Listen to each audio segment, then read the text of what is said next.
सुन्नै हराएको जसरी के खोज्दै होला सोच्नुभएको होला हजुरहरू चाहिँ है। अनि एक्ज्याक्टली हामी चाहिँ सुनखुनलाको होइन।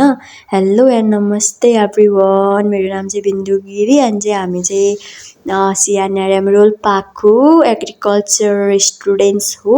अनि एग्रिकल्चर स्टुडेन्ट भइसकेपछि यतिको चाहिँ हुनुपर्छ भन्ने त गराउनु पऱ्यो।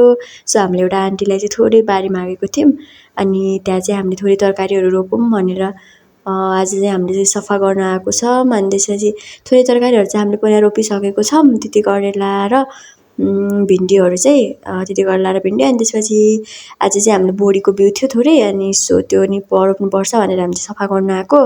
अनि एकदमै धेरै झारहरू थियो अनि टक्क बल्ल बल्ल झारहरू फालेर भ्याएर है।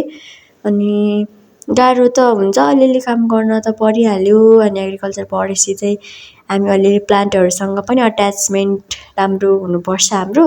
सो हामी चाहिँ यस्तै कामहरू नि गर्नुपर्छ अलिअलि भनेर चाहिँ टक्क काम गर्न आएको। अनि हामीले चाहिँ राम्रोसँग सफा गऱ्यौँ, झारहरू फाल्यौँ अनि खनेर चाहिँ आज हामीले रेडी गरेर यत्तिकै छोडिदिन्छौँ। अनि भोलि चाहिँ घाम लाग्यो भने चाहिँ फेरि एकचोटि खनेर चाहिँ हामीले तरकारीहरू लगाउनु पर्ने हुन्छ गाइज। अनि त्यही हो।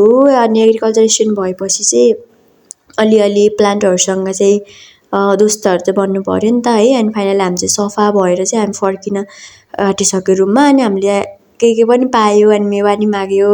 सो हामी चाहिँ रमाउँदै रमाउँदै रुम फर्किन आँटेको अहिले। अनि भोलि चाहिँ म फेरि भोलि हजुरलाई रोपेको देखाउँछु। आजको लागि चाहिँ यति नै and bye bye guys, take care.